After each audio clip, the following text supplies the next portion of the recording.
مسجد گلشن فاروق کے امام صاحب فرماتے ہیں کہ مکہ سے زیادہ مدینہ متبرک ہے، کیونکہ مدینہ میں نبی خود موجود ہیں جبکہ مکہ میں اللہ موجود نہیں۔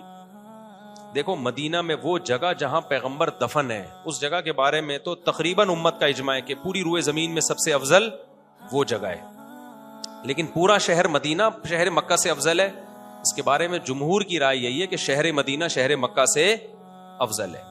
آپ کہہ سکتے ہیں یہ کیا بات ہوئی کہ نبی جس جگہ دفن ہے وہ جگہ مکہ سے بھی افضل ہے، تو مکہ میں تو اللہ کا گھر ہے، تو بھائی اللہ کا گھر ہے، اللہ خود تھوڑی ہے وہاں پہ، ٹھیک ہے نا، اللہ تو عرش پر ہے، جیسے کہ اس کی شان ہے، اس کی بھی کیفیت ہم نہیں جانتے، تو اللہ کا گھر ہے نا، تو نبی کی تعظیم، نبی کی حیثیت ہماری نظر میں بیت اللہ سے زیادہ ہے۔ نبی کی جو حیثیت ہے نا پیغمبر صلی اللہ علیہ وسلم، لوگ پھر یہاں کہتے ہیں یہ بھی شرک ہے۔ ایک تو لوگوں کو شرک اور توحید کا کخ بھی پتا نہیں ہے، ہر آدمی بیٹھا ہوا یوٹیوب پہ شرک اور کفر کے فتوے لگا رہا ہے۔ دیکھو اللہ کا جو گھر ہے نا بیت اللہ، اس کو جو ہمیں سجدہ کرنے کا حکم ہے اس لیے نہیں کہ وہ اللہ ہے، بلکہ اللہ کہتے ہیں میری مرضی میں کسی بھی جگہ کو جہت بنا دوں کہ اس طرف سجدہ کرو، میں مان لوں گا مجھے کر رہے ہو۔ تبھی پہلے بیت المقدس کی طرف اللہ نے حکم دیا تھا وہاں سجدہ کرو، پھر اللہ نے کہا آپ یہاں کرو، تو مشرکین نے کہا یہ کیا، پہلے وہاں اللہ نے کہا بھائی میری مرضی سے جہاں مرضی کروں۔ سمجھ میں آ رہی ہے بات؟ میری مرضی جہاں میں حکم دوں۔ تو نبی صلی اللہ علیہ وسلم کو بھی حکم دیا کہ جب اللہ کو سجدہ کرنا ہوگا تو کہاں رخ کر کے کرنا ہے سجدہ؟ بیت اللہ کی طرف رخ کر کے۔ باقی بیت اللہ کی فضیلت اس لیے کہ وہ اللہ کا گھر ہے، تو پیغمبر کی فضیلت اس لیے کہ وہ اللہ کے نبی ہیں، تو گھر کی فضیلت نبی کی فضیلت سے زیادہ نہیں ہوتی ہے۔ دیکھو آپ کا ایک اپنا گھر ہے اور ایک آپ کا اپنا بیٹا ہے، بلڈوزر آیا گھر گرانے کے لیے اور بیٹے کو مارنے کے لیے، کوئی ڈاکو آیا، کہا یا تو گھر بچا لے یا بیٹا بچا لے، تو آپ کس کی قربانی دو گے؟ آپ بولو گے گھر گرا دے بھائی، بیٹے کی قربانی نہیں دے سکتا۔ تو اگر بیت اللہ ہو اور ایک طرف پیغمبر ہو،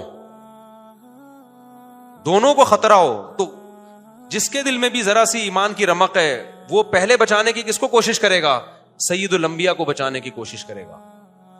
سمجھ میں آ رہی ہے بات؟ کیوں بھائی بیت اللہ گر گیا دوبارہ تعمیر ہو سکتا ہے، بیت اللہ تو کئی دفعہ جنگوں میں جو بغاوتیں ہوئی ہیں اور گولے باری ہوئے ہیں اس میں بیت اللہ کی دیواریں گرتی رہی ہیں لیکن دوبارہ تعمیر ہوتی رہی ہیں۔ حضرت ابراہیم صاحب نے تو دوبارہ سے تعمیر کیا تھا۔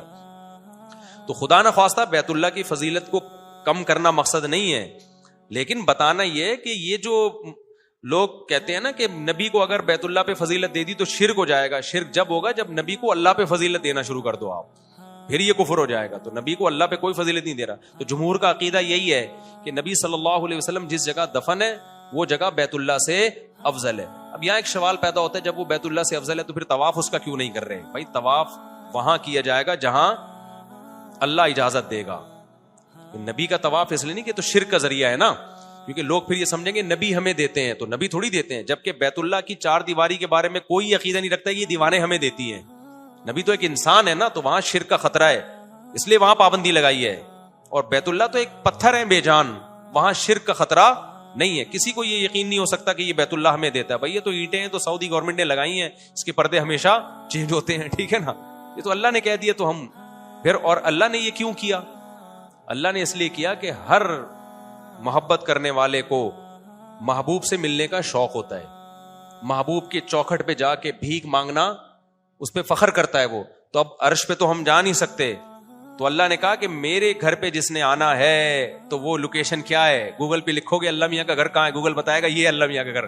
تو جو میرے دیوانے مجھ سے محبت کرنا چاہتے ہیں، مجھ سے لپٹ نہیں سکتے، تو کوئی بات نہیں، وہ ملتزم کی چادروں سے لپٹیں گے تو میں سمجھوں گا کس سے لپٹ رہے ہیں، وہ مجھ سے لپٹ کے رو رہے ہیں، میں یہی سمجھوں گا۔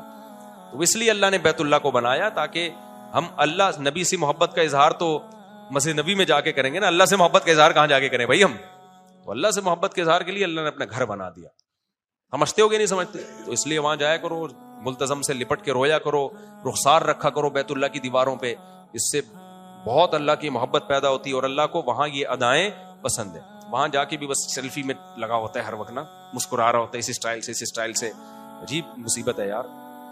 اور کوئی مشہور آدمی جا رہا ہوگا نا میرے جیسا، تو بجائے طواف میں اللہ کے ساتھ وہاں روئیں، بیت اللہ کی چادر سے لپٹیں، بولیں گے وہ مفتی صاحب دیکھا، وہ دیکھ مفتی صاحب جا رہے ہیں، وہ دیکھو مفتی صاحب السلام علیکم۔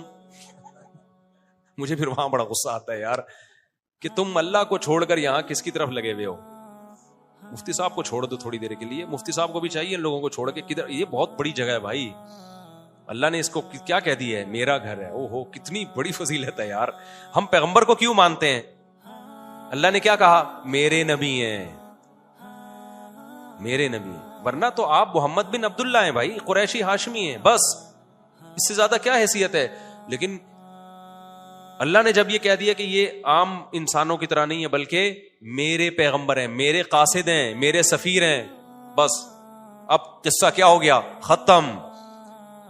تو جس کو اللہ سے محبت ہوگی, اللہ کا اتنا کہہ دینا کہ یہ میرے نمائندے ہیں, تو نبی سے عشق کے لیے یہ لفظ کیا ہوگا, کافی ہوگا, بشرطے کہ دل میں اللہ کی محبت ہو. تو اسی طرح بھائی بیت اللہ کی تو دیواریں اینٹوں اور گارے کی بنی ہوئی ہیں. ہو سکتا ہے ہمارے گھر میں زیادہ پیسہ خرچ ہو گیا ہو, ہماری دیواریں سونے چاندی کی بنی ہوئی ہوں, کیا خیال ہے بھائی؟ وہ ہمارے گھر تو اندر سے زیادہ اچھے ہوتے ہیں, بیڈ روم ہوتا ہے, صوفے ہوتے ہیں, یہ کچن ہے. بیت اللہ کے اندر جاؤ تو کچھ بھی نہیں ہے بھائی, کیا خیال ہے؟ وہ کپڑا لگتا ہے وہاں پہ, ایک چادر ڈلتی ہے ہر سال وہ چینج ہو جاتی ہے, بیچ میں دھلتی رہتی ہے, تو ایک پرنالا سا لگا ہوا ہے, کیا خیال ہے اوپر, ٹھیک ہے نا, بارش ہوتی ہے پرنالے سے پانی گرتا ہے, تو کیا ہوا, ہم پاگل ہیں ہم 10-10 20-20 لاکھ روپے خرچ کر کے جائیں بھائی؟ لیکن اللہ میاں نے کیا بول دیا, بھائی یہ بے شک مٹی گارے کا ہے, یہ کپڑے کی چادریں ہیں, لیکن یہ کس کا گھر ہے, میرا گھر ہے. بس جس کے دل میں اللہ سے محبت ہوگی اس کے نظر میں یہ جملہ چھوٹا جملہ نہیں ہے. بیت اللہ نام کیا ہے اس جگہ کا, اللہ کا گھر. بھائی اب تو لاکھوں روپے خرچ کر کے بھی جانا پڑے بھائی, اس کو صرف ایک نظر دیکھنا بھی بہت بڑی سعادت ہے. لوگ کہتے ہیں میں اپنے ماموں کا گھر دیکھ کر آیا ہوں, لوگ کہتے ہیں میں محمد بن سلمان کا بنگلہ میں نے سعودی عرب میں دیکھا ہے. لوگ کہتے ہیں تو عظیم انسان ہے یار, تو کس کا بنگلہ دیکھ کے آ گیا بھائی, اس کا گھر دیکھ کر آیا. لوگ کہتے ہیں میں نے وائٹ ہاؤس میں صدر بش کا گھر دیکھا ہے. لوگ کہتے ہیں نا عظیم انسان ہے, تجھے گھسنے کس نے دے دیا تیرے جیسے غریب آدمی کو وہاں پہ. تو بھائی ہمیں جب اللہ کا گھر دیکھنے کو مل رہا ہے تو جتنا پیسہ خرچ ہو کم ہے.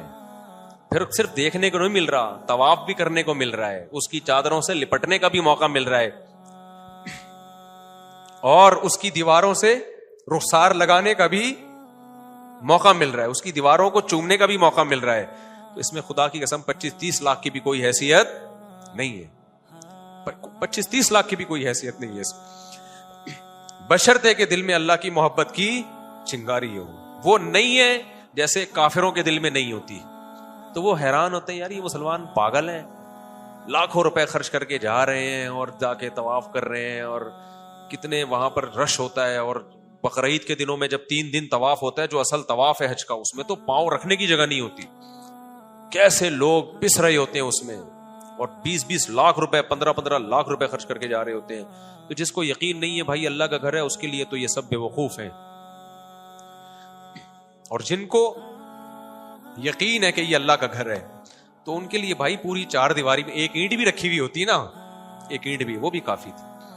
خیر مسجد گلجن والے فرماتے ہیں کہ مکہ کی ویلیو شہر کے اعتبار سے زیادہ ہے کیونکہ بلد اللہ ہے, اور مدینہ کی ویلیو مکہ سے خود حدیث میں ہی کم بتائی گئی ہے. نبی نے فرمایا مکہ میں ایک نماز کا ثواب 1 لاکھ, اور مدینہ میں ایک روایت میں 50,000 ہے, اور ایک جو صحیح روایت ہے زیادہ اس میں 1,000.